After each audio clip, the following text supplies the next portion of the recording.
Haleluya. Saya sambut saudara sekali lagi. Selamat datang di rumah Tuhan. Selamat beribadah. Tuhan Yesus baik bagi kita. Boleh kita berikan tepuk tangan bagi Tuhan Yesus. Dan hari ini kita akan berbicara supaya Tuhan mau mengingat kita. Alkitab berkata, ingatkanlah aku, bukan karena Tuhan pelupa, tetapi kita bisa mengingatkan Tuhan supaya hal-hal yang baik jadi bagi hidup kita. Saya berdoa nanti saudara pulang ke rumah, saudara sudah melihat ada hal yang baik dijadikan Tuhan bagi saudara. Haleluya. Boleh sama-sama kita angkat tangan kita katakan, ingatlah saya ya Tuhan. Sekali lagi sama-sama, 1, 2, 3 ya. Ingatlah saya ya Tuhan. Boleh kita berikan tepuk tangan bagi Tuhan Yesus. Mazmur 106 ayat 4 dan 5, demikian firman Tuhan. Ingatlah aku ya Tuhan, demi kemurahan-Mu terhadap umat-Mu.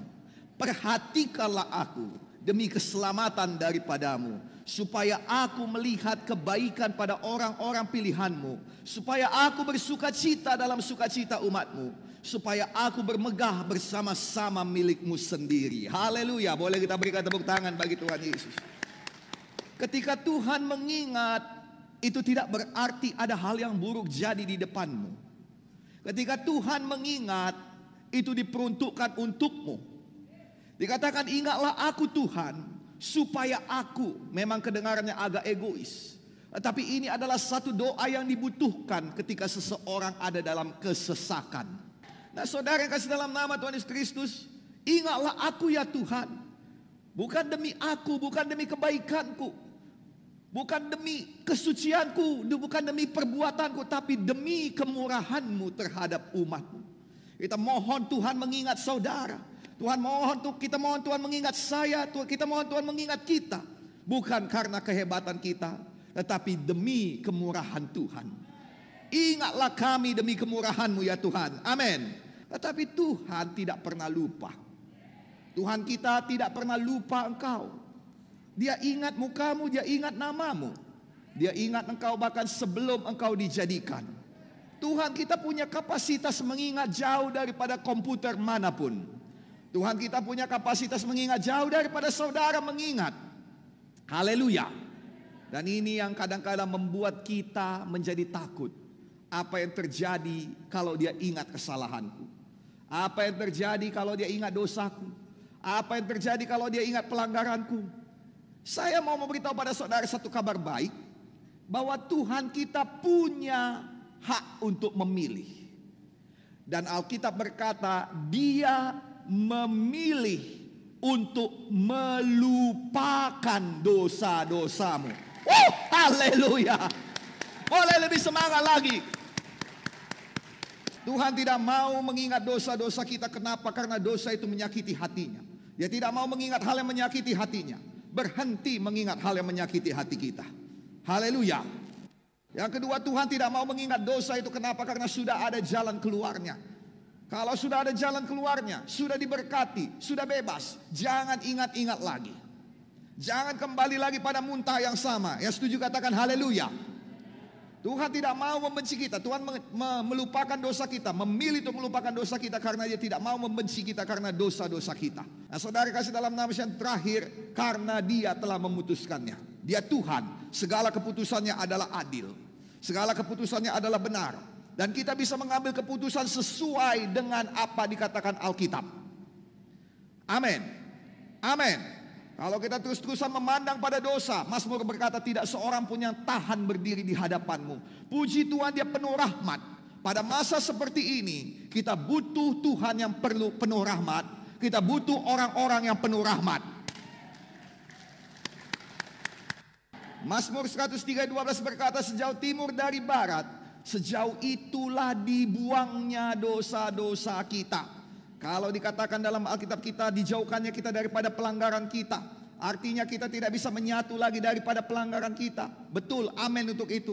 Tapi dikatakan juga dibuangnya dosa-dosa kita. Sesuatu yang dibuang artinya tidak berharga lagi. Sesuatu yang dibuang artinya tidak diinginkan lagi. Tuhan menganggap dosa-dosa kita, pelanggaran kita yang membuat dia sakit hati dahulu, semua itu tidak berharga karena kasih-Nya, karena karyanya di kayu salib di Golgota. Saya berharap semuanya kita mengerti sehingga kita menghargai kasih Tuhan. Mari maju dalam kasih Tuhan, mari maju dalam rahmat Tuhan. Hari ini ada rahmat Tuhan luar biasa. Haleluya. Tuhan memilih untuk mengingat. Tuhan ingat akan janjinya.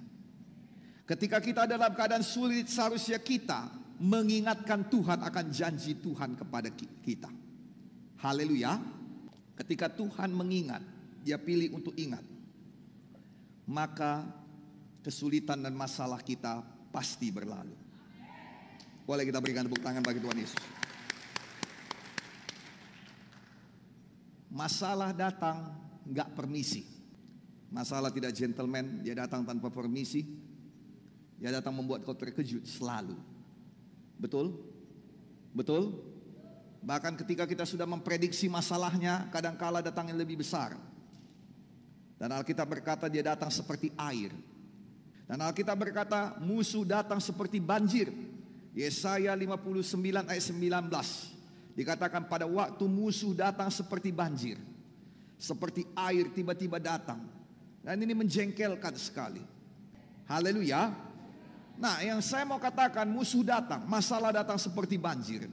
Nah, saudara-saudari, Daud juga berkata demikian. Kesusahan datang seperti banjir. Mazmur 88 ayat 18. Ia mengelilingi aku seperti banjir, air banjir sepanjang hari, mengepung aku serentak. Tetapi memang akan ada masalah yang datang bagaikan banjir, dan itu bisa menggoyang iman kita. Nah, saudara, dan Daud berkata, Mazmur 69 ayat 3 sambungannya, aku telah tenggelam ke dalam rawa yang dalam, tidak ada tempat bertumpu lagi. Aku telah terperosok ke air yang dalam, gelombang pasang menghanyutkan aku. Dan ini yang perlu kita lihat. Kenapa bisa dia katakan gak mampu lagi, sudah hanyut, sudah hilang kepercayaan. Sederhana, karena tidak ada tempat bertumpu. Tidak ada tempat bertumpu. Kenapa? Karena selama ini apa yang kita harapkan, apa yang kita banggakan sekarang ini tidak menolong. Ada orang yang membanggakan keluarganya. Nah, sekarang keluarganya tidak lagi bisa dibanggakan. Ada orang membanggakan kekuatan uangnya. Sekarang uangnya pun gak bisa lagi dibanggakan. Ada orang membanggakan kedudukannya. Sekarang kedudukannya tidak cukup untuk menolongnya. Ada orang membanggakan sahabat-sahabatnya. Dan sekarang sahabat-sahabatnya berbalik seperti sahabat Ayub, bukan menolong malah menekan. Ada orang membanggakan sumber dayanya, tapi seluruh sumber daya yang dikerahkan tidak cukup untuk membawanya keluar daripada banjir masalah yang dihadapinya. Nah, saudara, dalam keadaan seperti ini apa yang bisa kita buat? Lihatlah seperti bangsa Israel ketika mereka ditindas oleh Mesir, Mesir lambang dunia. Ketika umat Tuhan ditindas oleh dunia, maka mereka berseru kepada Tuhan dan Tuhan mengingat mereka. Saya berdoa ini menjadi pengertian bagi kita, supaya kita tahu ini saatnya kita berseru kepada Tuhan. Ya Tuhan, ingatlah kami ya Tuhan. Haleluya. Sama-sama kita angkat tangan, kita katakan, ingatlah saya ya Tuhan. Ingatlah kami ya Tuhan. Dalam nama Yesus. Boleh kita berikan tepuk tangan bagi Tuhan yang mengingat kita. Nah, saudara kasih dalam nama Tuhan Yesus Kristus. Alkitab berkata kalau engkau sudah hanyut, terombang-ambing, engkau tidak ada yang bisa kau buat apapun. Amin. Amin. Tuhan menyuruh Nuh untuk membangun bahtera. Herannya Tuhan tidak pernah menyuruh Nuh untuk membuat kemudinya. Tahukah saudara bahwa kita membangun bahtera masa depan, bahtera rumah tangga, tapi Tuhan tidak pernah menyuruh kita membangun kemudinya. Karena Tuhan mau menjadi jurumudi dalam rumah tangga kita. Tuhan mau menjadi jurumudi bagi masa depan kita. Haleluya.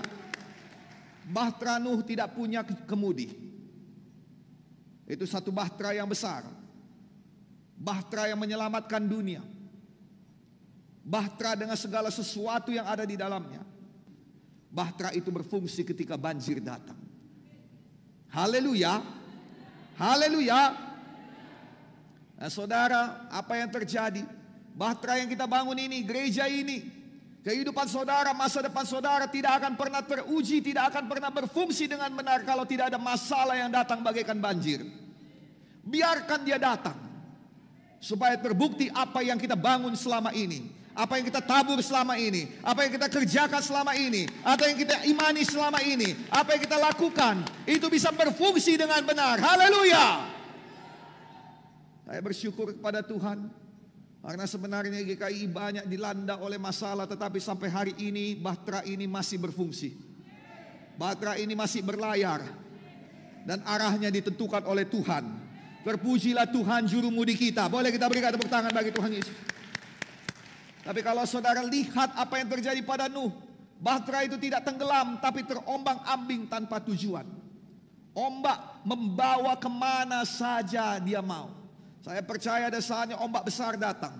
Saya percaya ada saatnya juga saudara agak tenang, tetapi dia tidak bisa mengendalikannya. Ada banyak saat-saat dalam kehidupan ini kita tidak bisa kendalikan. Sama seperti COVID ini. Diombang-ambingkan ke sana kemari. Tidak tahu apa lagi mau dibuat.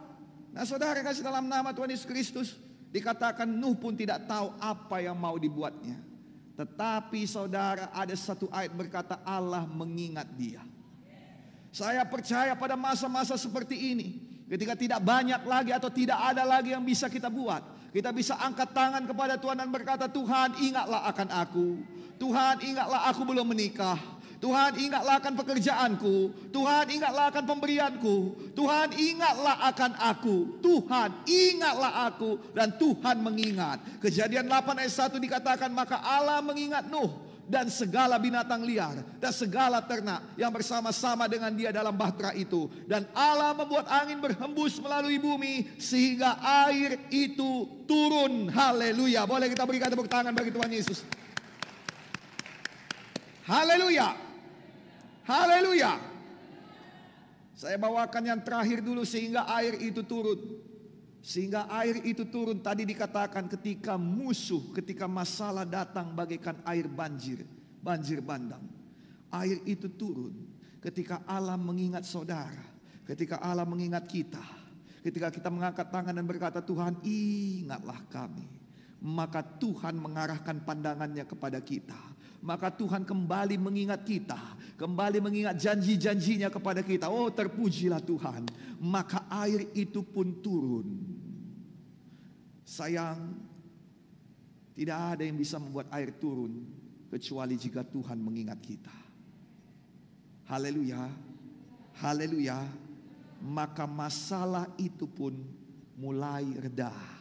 Tekanan-tekanan dalam hidup kita pun mulai turun. Penyakit kita pun mulai sembuh. Hati kita pun mulai damai. Harapan mulai dibangunkan lagi. Sukacita datang lagi. Persoalan mulai pergi. Setan iblis mulai dikalahkan. Haleluya. Boleh dong kita berikan tepuk tangan bagi Tuhan Yesus. Bagaimana caranya? Dikatakan maka Allah membuat angin menghembus melalui bumi. Saya berdoa saudara-saudara mengerti bahwa kita adalah tanah liat yang diambil dari bumi ini. Amin. Tuhan mau berhembus pada saudara dan Tuhan mau berhembus melalui saudara. Tuhan mau membuat ada satu angin, dan saya berdoa dalam nama Yesus, angin Roh Kudus datang membawa kekuatan padamu. Angin Roh Kudus datang membawa penghiburan padamu. Angin Roh Kudus datang membawa zoe kehidupan Tuhan padamu. Haleluya. Saya berdoa ada angin Roh Kudus yang membawa kesegaran. Saya berdoa ada angin Roh Kudus yang membuat kita dari tulang-tulang kering hingga menjadi bala tentara Allah yang luar biasa. Saya berdoa itu jadi bagi gereja Tuhan, gereja kemenangan Indonesia. Haleluya. Ingatan Tuhan akan kita tidak ditentukan daripada kebahagiaan hidup kita. Tidak ditentukan daripada ada tidaknya persoalan dalam hidup kita. Ingatan Tuhan kepada kita adalah ditentukan oleh penyertaan Tuhan dalam hidup kita. Amin. Nah saudara yang kasih dalam nama Tuhan Yesus Kristus, Tuhan tidak lupa akan saudara. Semua berkata ingatlah saya Tuhan. Yusuf diingat oleh Tuhan. Kalaupun kita dilupakan oleh semua, Tapi kalau diingat oleh Tuhan, maka kehidupan kita bisa diubahkan. Waktunya kita tidak tahu kapan, tapi waktunya akan datang. Nah, saudara kasih dalam nama Tuhan Yesus Kristus, dikatakan Tuhan menyertai Yusuf. Menyertai artinya tidak melupakan. Bagaimana mungkin seorang bisa melupakan orang yang bersama-sama dengan dia? Tidak mungkin. Yang setuju katakan haleluya. Penyertaan Tuhan di dalam kehidupan kita menunjukkan bahwa kita tidak dilupakan Tuhan. Bukan berarti semuanya baik dalam hidup kita itu menunjukkan bahwa kita tidak dilupakan Tuhan. Semuanya berkat, bukan itu. Tetapi sekalipun aku berjalan di dalam lembah kekelaman dan bayang-bayang maut, aku tidak takut bahaya, sebab Engkau Tuhan menyertai aku. Haleluya. Tuhan menyertai, tandanya Tuhan tidak lupa. Amin saudaraku. Itu sebabnya saudara, kita itu harus memelihara hubungan kita dengan Tuhan. Inilah pesannya. Amin. Dan ketika Tuhan ingat Yusuf, maka Tuhan mengganggu seorang raja demi Yusuf. Oh haleluya. Gak bisa tidur lagi Firaun gara-gara Yusuf. Karena kalau dia tidur pasti mimpi. Dan dia gak tahu apa arti mimpinya. Gelisah dia, takut dia. Nah, Tuhan ingatkan kepada orang yang tadinya kepadanya Yusuf berbuat baik. Dan orang itu mengaku, ini saatnya aku mengaku dosa ya Tuanku Raja. Apa dosamu? Bahwa kemarin ada orang berbuat baik pada aku tapi tidak kusampaikan padamu. Orang ini mengartikan mimpiku. Kiranya dia bisa mengartikan mimpi Tuanku Raja. Satu kerajaan diganggu Tuhan hanya untuk mengangkat satu orang anaknya. Come on. Dan itu khas Tuhan kita. Raja-raja ada di bawah dia. Tapi pada saat itu Tuhan bisa ubahkan dalam 1 kali 24 jam. Dari orang yang adalah tahanan di penjara, naik menjadi Perdana Menteri kerajaan yang terbesar di dunia pada saat itu. Haleluya. 1 kali 24 jam. Ketika Tuhan ingat, everything changes. Semua berubah. Daud diingat oleh Tuhan. 1 Samuel 16 ayat 10 sampai 13 tidak saya bacakan. Dia dilupakan oleh Isai. 7 anaknya lewat di depan Samuel, tapi Samuel berkata pada Isai, semua ini tidak dipilih Tuhan. Samuel berkata pada Isai, inikah semua anakmu? Jawabnya, masih tinggal si bungsu. Dan dia tidak di sini mengembalakan kambing domba, jadi pendeta, jadi GKII. Nah saudara, ketika Samuel datang, Isai bertanya, Kai kine, ada apa? Oh, aku mau mengurapi salah seorang anakmu menjadi raja. Wow, senangnya satu rumah itu. Tetapi ternyata Samuel berkata, nggak akan makan kita kalau dia belum datang. Tapi jauh kali, nggak peduli lah aku. Nanti babi panggangnya jadi basi, nggak peduli aku. Dia harus datang. Dan ketika Daud datang, maka Tuhan berkata, inilah dia.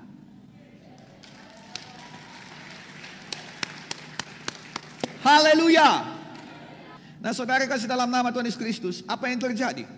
Setelah Tuhan berkata inilah dia, Samuel mengambil minyak pengurapan. Mengapa ini bisa terjadi? Karena dia dekat dengan Tuhan. Tapi sebelumnya saya mau beritahu, ketika pengurapan itu turun atas Daud, 1 kali 24 jamnya ada di depan.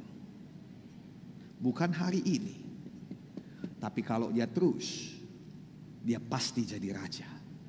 Pengurapan raja ada pada Daud itu berbicara mengenai pengangkatan, kedudukan yang tinggi, kuasa yang besar, otoritas yang tinggi, kekayaan yang melimpah, perubahan hidup yang drastis. Nah, saudara, sejak itu memang Daud selalu menang dalam peperangannya, selalu ada peningkatan, dan Tuhan melindungi dia luar biasa. Yang paling penting Tuhan menyertai dia. Kenapa itu terjadi? Karena sejak awalnya dia bersekutu dengan Tuhan. Mazmur 63 1 sampai 5 dikatakan ini Mazmur Daud ketika ia ada di padang gurun Yehuda. Jadi sebelum dia diangkat jadi raja pun dia sudah bersekutu dengan Tuhan. Saya berdoa apapun yang jadi pada kita, biarlah kita bersekutu dengan Tuhan, bersekutu dengan Tuhan, bersama-sama dengan Tuhan. Yang setuju katakan haleluya. Boleh kita berikan tepuk tangan bagi Tuhan Yesus. Yang terakhir, yang sukacita katakan amin.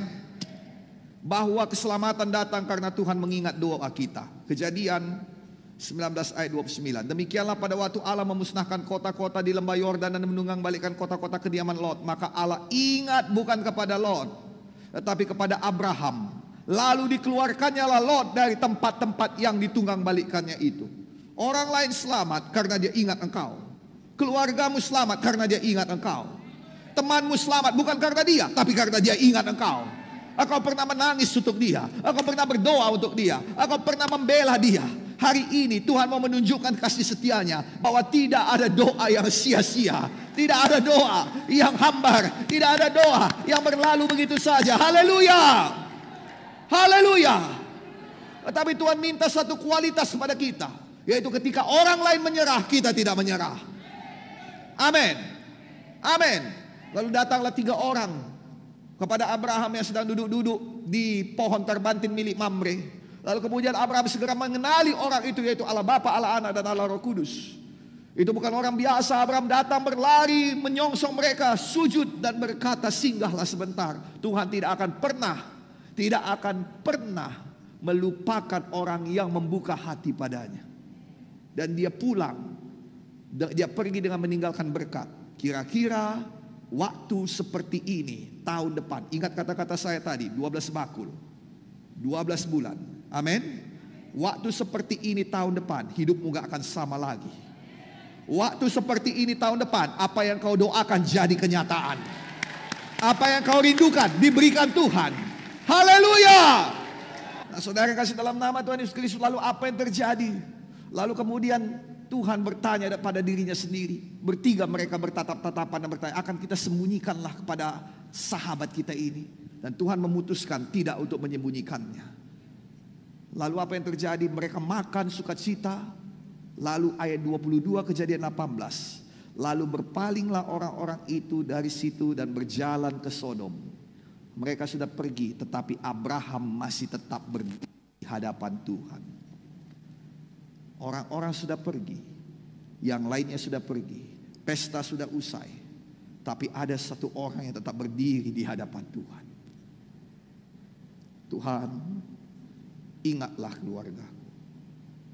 Tuhan, ingatlah Indonesia. Tuhan, ingatlah GKI. Tuhan, ingatlah si A, si B, si C. Lalu Abraham pun bersyafaat, seandainya 50, seandainya 40, seandainya 10 ya Tuhan. Yang mengerti katakan haleluya. Kualitas seperti ini yang dinantikan Tuhan. 1 Raja-Raja 18 ayat 42. Tuhan berkata dia mau memucurkan hujan. Saya berdoa ada hujan bagimu. Ada hujan bagi keluargamu. Ada hujan bagi usahamu. Ada hujan bagi kota Medan. Ada hujan bagi Indonesia. Hujan keselamatan. Hujan perubahan. Hujan transformasi. Hujan pemulihan. Yang setuju katakan amin. Tapi bagaimana terjadi? 1 Raja-Raja 18:42. Lalu Ahab pergi untuk makan dan minum. Tetapi Elia naik ke puncak gunung Karmen. Lalu ia membungkuk ke tanah dengan mukanya di antara kedua lututnya. Ada orang yang makan minum, pesta. Tapi di sini GKI kita berdoa. Kita berdoa. Gereja Tuhan berdoa. Amin. Dan Tuhan berkata, aku mencari orang-orang demikian. Supaya satu ketika pemulihan itu datang karena engkau berdoa. Karena engkau berdoa. Karena saya berdoa. Hari Kamis 2 kali lagi kita akan kembali mengadakan doa. GKI berdoa. Kita sudah tembus, kita dapat izin supaya GKI Summit bisa diadakan di Sibolga pada minggu yang keempat bulan Oktober. Saya tahu saudara berdoa, satu hari GKI ini berubah, bukan karena saya, tapi karena engkau berdoa. Karena engkau berdoa. Ada banyak yang diubahkan ketika Tuhan mengingat. Ingatkanlah aku supaya nyata engkau benar. Hari ini kita mau bangkit, kita mau berdiri untuk mengingatkan Tuhan. ada banyak janjinya yang harus ditepatinya pada kita. Sekaligus kita berjalan terus, jangan berhenti. Saya semangati saudara, jangan berhenti. Saya percaya satu hari saudara juga menyemangati saya, jangan berhenti. Tidak ada kita yang berhenti. Semua maju, semua bergerak, semua menang. Yang sepakat katakan amin. Berikan tepuk tangan bagi Tuhan. Let us all stand. Haleluya. Let us all stand. Makasih Tuhan.